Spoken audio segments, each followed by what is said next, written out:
السلام عليكم ورحمة الله وبركاته حبايب قلبي في كل مكان. أنا معاكم مستر عمرو عبد العليم مدرس الدراسات الاجتماعية. نبدأ كلامنا بالصلاة والسلام على سيدنا محمد.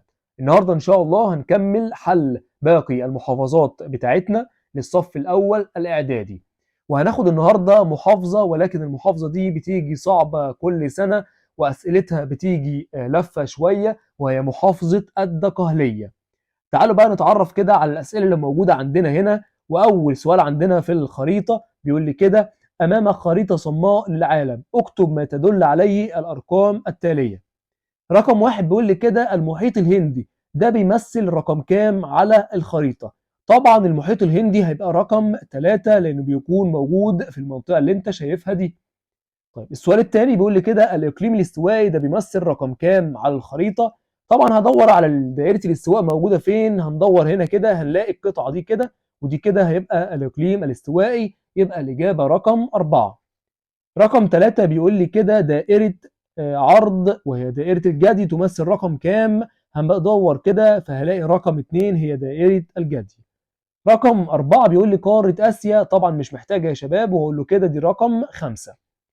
السؤال رقم 2 بقى بيقول لي كده بما تفسر حدوث الاحتباس الحراري؟ هقول له كده بسبب احتراق الغابات، وبسبب قطع الأشجار، وبسبب انبعاث الغازات الدفيئة. رقم 2 بقى بيقول لي كده تعدد أهمية الاقتصادية لحشائش السافانا؟ هقول له كده لأنها بتستخدم كحديقة حيوان طبيعية. بيقول لي كده تناقص الغابات، وده بيكون بسبب ايه؟ هقول له كده بسبب القيام بقطع الاشجار وحرقها. بيقول لي كده ما المقصود بحلقة النار؟ هقول له كده ده نطاق البراكين النشطة في المحيط الهادي وتمثل 75%. رقم 2 بيقول لي كده المدى الحراري؟ هقول له كده ده الفرق ما بين متوسط درجة الحرارة، ادام ما قاليش اليومي او السنوي فطبعا مش هقول له ولا صيف ولا شتاء ولا ليل ولا نهار. رقم ب بيقول لي اكتب كلمة صواب أمام العبارة الصحيحة وكلمة خطأ أمام العبارة غير الصحيحة. أول حاجة عندنا بيقول لي كده تهب الرياح القطبية من القطبين إلى الدائرتين القطبيتين. نركز جدا في السؤال، بيقول لي كده من القطبين يعني الحتة اللي فوق لحد الدائرتين، هقول له كده إجابة صحيحة. رقم 2 بيقول لي كده يتميز الإقليم المداري بارتفاع الحرارة طوال العام والمطر طول العام. هقول له طبعا لا، ده هيبقى الإقليم الاستوائي، فهتبقى إجابة خاطئة. من المناطق النشطة لحدوث الزلازل مناطق الأخاديد، طبعا دي هتبقى إجابة صحيحة.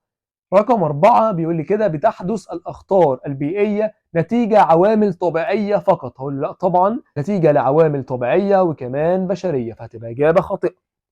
بيقول لي كمان ما العلاقه ما بين التكنولوجيا والتغيرات المناخيه؟ اقول له كده ان التكنولوجيا دي ادت الى ايه بقى؟ ادت الى تغيرات مناخيه وارتفاع في درجه الحراره، وكمان ادت الى اعاصير وتصحر وجفاف.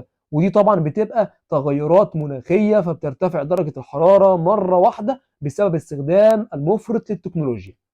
بيقول لي كده ما العلاقة ما بين الضغط الجوي والرياح؟ هقول له كده لأن باختلاف مناطق الضغط الجوي بيتحرك الهواء بطريقة أفقية من الضغط المرتفع إلى الضغط المنخفض، وده طبعا بيظهر على شكل رياح متنوعة. السؤال بقى رقم 3 بيقول لي برهن على صحة العبارات الآتية. يؤثر القرب أو البعد من المسطحات المائية في درجات الحرارة؟ هقول له فعلا صحيح الكلام ده، وأقول له كده حيث أن المسطحات المائية بتلطف درجة المناطق القريبة منها. رقم 2 بيقول لي الأمطار قد تكون مصدرا للخير وقد تكون كارثة طبيعية؟ أقول له فعلا دي صحيحة جدا، أقول له كده حيث أن الماء سر الحياة على الأرض، ولكن يمكن أن تتحول إلى خطر عظيم زي مثلا الفيضان أو السيول أو الانهيارات الجليدية. رقم ب بقى بيقول لي كده اختر الإجابة الصحيحة. أكبر الأقاليم المناخية مساحة؟ بيقول لي البحر المتوسط ولا الصيني ولا التندرة ولا غرب أوروبا؟ تعالوا كده هقول لكم بنجيبها إزاي. البحر المتوسط يا شباب بيكون موجود من 30 لحد 45، فلما نيجي نحسبها 30 لحد 45 في 15 درجة شمالا وكمان 15 زيهم جنوبا، فكده 30 درجة شمالا وجنوبا. تمام. انما الاقليم الصيني هيبقى برضو نفس الكلام، والاقليم غرب اوروبا هيبقى برضو نفس الكلام 30 و30. طيب اما لما اتكلم بقى عن التندر قال لك لا، التندر ده موجود من 60 لحد 90. فلما نيجي نحسبهم كده 60 لحد 90 فدي بتسمى هتبقى 20 شمالا و20 جنوبا، فهتبقى 40 درجة. فكده هيكون هو اكبر الايه الاقاليم المناخيه. يبقى كده اكبر الاقاليم المناخيه هيبقى اقليم التندرة، وانا علمتك تحلها ازاي. رقم 2 بيقول لي كده امطار يصاحبها برق ورعد، هتبقى طبعا امطار اعصاريه. رقم 3 بيقول لي العامل الرئيسي في تنوع النبات الطبيعي هتبقى الحرارة. رقم 4 بيؤدي خصوبة التربة إلى البراكين. رقم بقى التاريخ يا شباب بيقول لي كده أول سؤال: ما النتائج المترتبة على معركة أكتيوم البحرية؟ والسؤال ده أنا قلت لكم مهم جدا لأنه اتكرر في كذا امتحان. هقول له كده أدى إلى انتصار أكتافيوس على أنطونيوس وكليوباترا، وانتحار أنطونيوس وكليوباترا، وأصبحت مصر ولاية رومانية. رقم 2 بيقول لي كده أهمية مصر بالنسبة لأوكتافيوس. هقول له كده أدى إلى أنها أصبح حكمها تحت إشرافه مباشرة. رقم 3 بيقول لي كده استخدام البطالمة العملة المعدنية. هقول له كده أدى إلى استخدامها في التجارة، وطبعا كان في منها الذهبية وكان في منها الفضية. السؤال الأخير بقى بيقول لي كده سياسة التميز العنصري في العصر الروماني. هقول له كده أدى إلى قيام المصريين بثورة شهيرة جدا، وهي ثورة الرعاة والفلاحين، بسبب طبعا الاضطهاد الروماني لهم.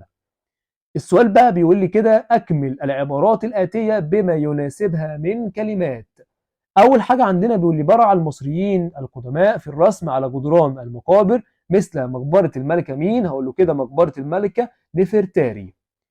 رقم 2 بقى بيقول لي كده كانت فئات الطبقة الثانية في مصر القديمة بتشمل الوزراء والكهنة ومين تاني؟ هقول له كده حكام الأقاليم. رقم 3 بيقول لي كده كانت ملابس المصريين بتصنع من الحرير المستورد من بلاد طبعا فينيقيا.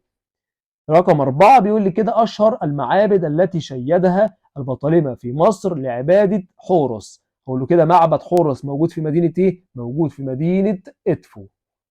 قبل بقى ما نخلص الفيديو يا شباب، لو أنت لسه ما اشتركتش في القناة خش دلوقتي واشترك عشان تدعمني إن أنا أقدر أكمل وأنزل لك فيديوهاتك كاملة. وما تنساش تعمل لايك للفيديو ده وشير عشان يوصل لأكبر عدد من الناس والكل طبعا يستفاد. السؤال رقم 5 بقى يا شباب بيقول لي كده اثبت صحة العبارة الآتية. رقم 1 بيقول لي أدت المرحلة الثالثة من مراحل العلاقة بين البطالمة وروما لتغيير الوضع السياسي لمصر. هقول له كده لأن في المرحلة دي حيث كانت المرحلة دي تدخل سياسي وعسكري في شؤون مصر، ولكن طبعا انتهت بأن مصر أصبحت ولاية رومانية، فكده الوضع السياسي لمصر بقى متغير. رقم 2 بيقول لي تعدد اللغات الرسمية في مصر في عهد الرومان. هقول له حيث استخدموا اللغة اليونانية كلغة رسمية للبلاد، إنما اللغة اللاتينية هتبقى مستخدمة في الجيش. رقم 3 بيقول لي ظهرت الطبقية في مصر القديمة خلال المساكن بتاعتهم.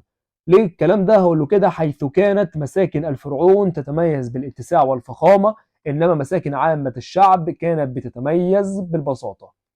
السؤال الأخير بقى بيقول لي كده تميز عمرو بن العاص بالتسامح عند فتح مصر. هقول له كده حيث قام عمرو بن العاص بالتسامح معهم وقام بتأمينهم على أموالهم وكنائسهم ولم يكره أحد في الدخول في الإسلام. السؤال رقم ب بقى بيقول لي كده صوب ما تحته خط. نشأت الرهبنة في بيت لحم في فلسطين. هقول له طبعا دي نشأت في مصر. انتشر استخدام عامة الشعب للكتابة الهيراتيقية، والإجابة خاطئة هتبقى الإجابة الديموطيقية. رقم 3 بيقول لي كده استخدام المصريون علم الهندسة في قياس مساحة الأراضي الزراعية. هقول له لا ده كان علم الحساب. رقم 4 بيقول لي كده لبناء الإسكندرية اختار الإسكندر موقع قرية إيه؟ هتبقى قرية راقودة. رقم 6 بقى بيقول لي كده ما العلاقة بين كل من موارد مصر وأحوال روما السياسية؟ هقول له كده حيث قامت روما بجعل مصر مزرعة للقمح الذي تحتاجه روما. دي كده العلاقة ما بين الاثنين. رقم 2 بيقول لي علم الطب والحياة الدينية في مصر القديم، ايه العلاقة اللي بتربط الاثنين دول ببعض؟ هقول له طبعا لأن في علم الطب انهم اكتشفوا التحنيط. طيب تمام، ليه اكتشفوا التحنيط مرتبط ايه في الحياه الدينيه؟ هقول له كده لانه مرتبط بالاعتقاد والبعث عند المصريين القدماء. كانوا فاكرين ان هم هيموتوا ويرجعوا تاني حياه يعيشوا فيها. طيب رقم ب بيقول لي اكتب ما تشير إليه كل عبارة. حاكم القسم الشرقي للإمبراطورية الرومانية ده طبعا هيبقى أنطونيوس. رقم 2 تم إعفائهم من بعض الضرائب وحصلوا على بعض الامتيازات في عهد الرومان، دول طبقة اليهود.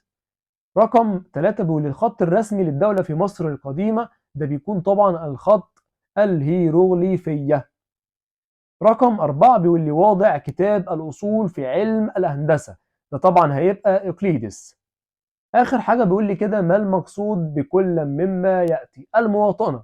هقول له كده المواطنة دي صفة المواطن اللي بيتمتع بالحقوق ويلتزم بالواجبات التي تفرض عليه. رقم 2 بيقول لي يعني ايه عصر الشهداء؟ اقول له كده ده اسم يطلق على عهد الامبراطور ديوكليديانوس لكثرة عدد الشهداء المسيحيين الذين قتلوا في عهده. وبكده نكون خلصنا المحافظة دي يا شباب، وزي ما قلت لكم فيها بعض الأفكار اللفة شوية، فلازم تركز عليها وانت بتحل المحافظة بتاعتك. هبعت لكم دلوقتي المحافظة تحلوها وبعدين تدخل تتأكد من الحل بتاعك في الفيديو ده. وكده نكون خلصنا الفيديو بتاعنا. استنوني في فيديوهات تانية هشرح لكم باقي المحافظات. والسلام عليكم ورحمة الله وبركاته حبايب قلبي.